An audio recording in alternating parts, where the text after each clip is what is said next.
경매 투자에서 감초 같은 과정이 있습니다. 바로 대출입니다. 저는 행꿈사TV에서 사목 프로젝트를 진행하면서 경매 투자 현장의 전 과정을 낱낱이 전해드리고 있습니다. 안녕하세요, 행꿈사의 빌리언입니다. 사목 프로젝트에 참여하신 회원님께서 대출 때문에 고민을 하신 분이 정말 많습니다.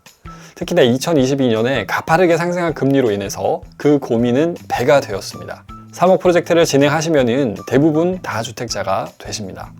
여러 개 물건을 낙찰받아서 2년 이내에 3억의 수익을 만들어내는 과정이기 때문입니다.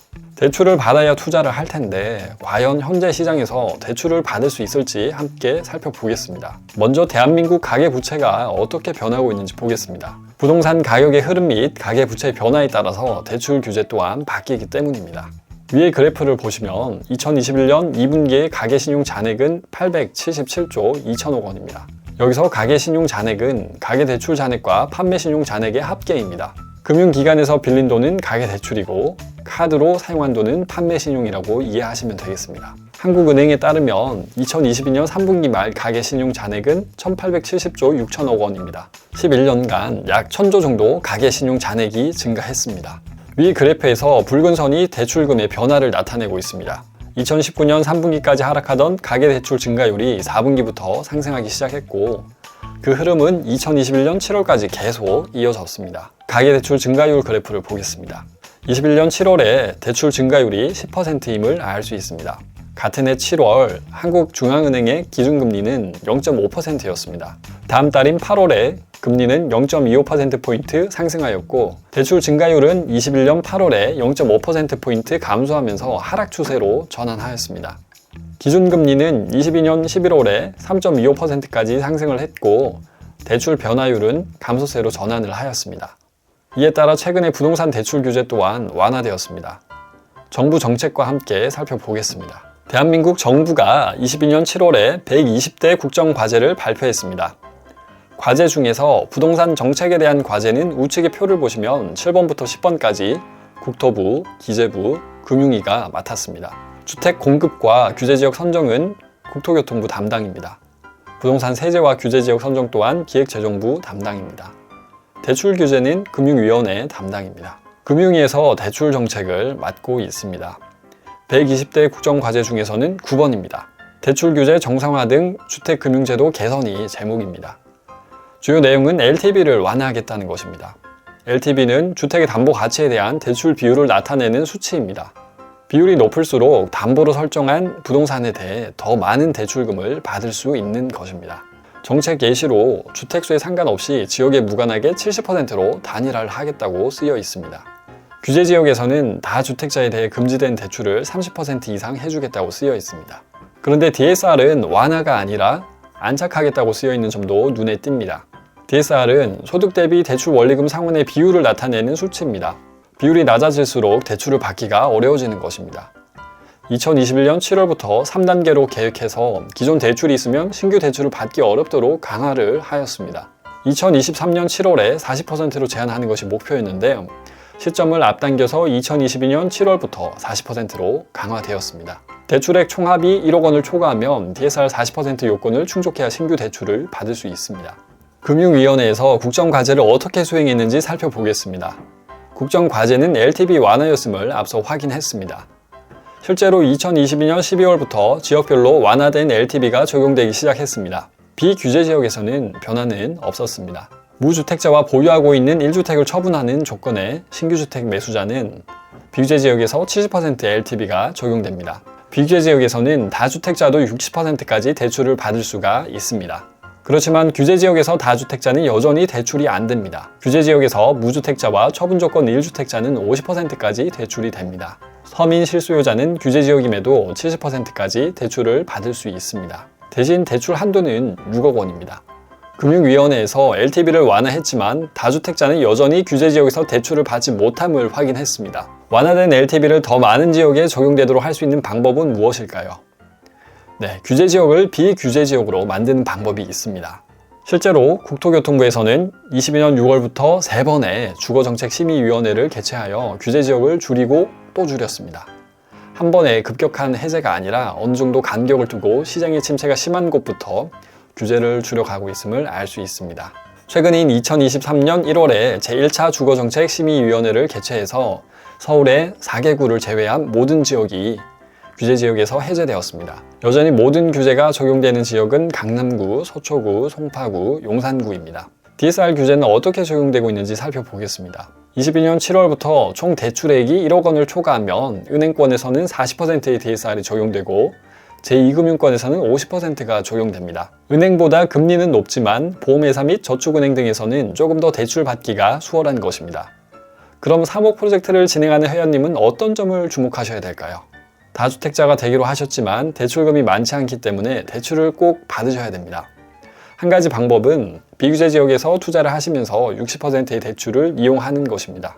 단, 총 대출액이 1억 원을 초과하면 DSR 40% 요건 충족 때문에 계속해서 투자를 이어나가실 수가 없습니다. 그런데 DSR의 대출 원금에 전세 보증금은 포함되지가 않습니다. 대출을 받으셨다가 전세를 놓아서 대출금을 상환하시면 1억 초과 대출 제한을 피해갈 수가 있는 것입니다. 가지고 계신 투자금의 LTV 60% 정도의 대출을 받아서 어느 정도의 낙찰가로 입찰을 할 수가 있을까요? LTV 60% 기준으로 가지고 계신 실투자금에 대한 최대 낙찰가를 단순하게 계산할 수 있습니다. 현재는 사실상 서울이라고 불리는 광명시도 비규제 지역입니다. 기존에 5주택을 보유하신 상태에서 광명 소재 주택을 낙찰 받으시려면 얼마의 LTV가 적용될까요? 60%가 적용됩니다. 단 기존 대출이 없다는 전제입니다. 5채의 주택을 모두 전세로 임대 중이라면 가능한 이야기입니다. 결론적으로 가지고 계신 실투자금을 가지고 쓰실 수 있는 최대 낙찰가는 실투자금의 2.5배입니다. 계산 과정은 화면에 계산식을 참고해 주시기 바랍니다. 4천만 원의 투자금이 있다면 낙찰가를 최대 1억 원으로 써내서 낙찰 받을 수 있는 물건에 투자를 하시면 됩니다. 1억 원을 보유하고 계신다면 2억 5천만 원의 낙찰가를 써낼 수가 있습니다. 최근에 경매 시장에서는 3억대 물건을 1억 정도 저렴하게 낙찰받는 것이 불가능한 일이 아니기 때문에 매매 시세가 3억 5천만 원 미만이고 전세를 2억 5천만 원까지 놓을 수 있는 물건으로 검색을 하시면 되겠습니다. 실제로 비규제 지역에서 낙찰받은 분이 어느 정도로 대출을 받으셔서 잔금을 냈는지 확인할 수가 있습니다. 바로 낙찰 물건의 등기부를 열람하시는 것입니다. 이천시 증포동에 소재한 KB시세 3억 5천만 원 정도의 아파트를 3억 원에 낙찰을 받으셨습니다. 그리고 지역 단위 농협에서 채권 최고액 2억 6,400만 원의 근저당을 설정했습니다. 120%의 비율이 적용되었다고 가정할 때 2억 2천만 원을 대출 받으신 것입니다. 3억 정도의 낙찰 받으신 물건에 2억 2천만 원 대출 받으신 것이니 LTV는 70% 이상입니다. 전세 시세가 약 2억 4천만 원이니까 대출을 상환하시고도 어느 정도 투자금 회수는 가능하겠습니다. 계속해서 다른 물건도 보겠습니다. 남양주시 오나무배 소재한 아파트를 2억 3천만 원 정도의 낙찰을 받았습니다. KB시세 2억 8천만 원 정도의 물건을 5천만 원 가까이 저렴하게 취득하셨습니다. 이 물건의 낙찰자분은 삼성화재에서 대출을 받으셨습니다. 이 금융권의 DSR은 몇 %가 적용되었습니까? 네, 대출 총합이 1억 원 초과일 때 50%입니다. 그리고 채권 최고액 2억 1,400만 원 정도로 근저당을 설정했습니다. 120%의 비율이 적용되었다고 가정할 때 1억 7,800만 원 정도를 대출 받으셨습니다. 역시 LTV는 70% 이상입니다. 입찰을 계획하셨다면 사전에 대출을 먼저 알아보셔야 합니다. 그렇지만 대출을 미리 알아보기란 만만하지가 않습니다. 최대한 많은 금융기관과 대출 상담사분께 문의를 드려서 알맞은 조건을 확인받는 것이 최선일 것입니다. 은행연합회라는 사이트의 자료실에 오시면 점포가 존재하는 은행의 연락처를 확인할 수 있습니다. 파일을 열어보시면 은행 지점별로 전화번호가 정리되어 있습니다. 대출 담당자분 연결을 부탁하셔서 경매 물건 대출을 다루시는지 확인하시고 얼마나 가능한지 문의를 해주시면 되겠습니다. 웹사이트를 통해서 간편하게 대출 한도를 확인하는 방법도 있습니다. 뱅크몰이라는 사이트를 이용하시는 것입니다. 이 사이트에서는 이금융권 49곳의 대출 상품을 소개해 줍니다. 간단하게 조건만 입력하면 대출 조건을 신속하게 확인할 수가 있습니다. 아파트 구입 자금 대출 한도를 한번 확인해 보겠습니다. 시흥시 정왕동 소재의 아파트입니다. 이제 시흥시는 비규제 지역입니다. KB시세 2억 3,500만 원인 물건을 2억 600만 원에 낙찰 받았을 때 어느 정도 대출이 가능한지 확인해 보겠습니다. 대출 필요 금액은 희망사항이기 때문에 낙찰가 그대로 입력해 보았습니다. 명의자는 본인이고 연소득 5천만 원에 신용점수 800점을 가정했습니다. 보유주택은 4주택으로 설정하였습니다. 과연 대출이 될까요? P2P 업체에서는 1억 8,800만 원까지도 대출을 해준다고 합니다. 낙찰가가 2억 600만 원이 거의 90%를 해주는 것입니다. 단 금리가 높아도 너무 높습니다. 15%입니다. 다음으로 SC제일은행에서 1억 4,100만 원을 대출해준다고 합니다. LTV 68% 정도입니다. 금리는 5.28% 조건입니다. 이렇게 웹사이트를 통해서 대략적으로 확인하시고 조건에 맞는 금융사에 전화까지 하셔서 확인하신다면 확신을 가지고 투자를 진행하실 수 있겠습니다.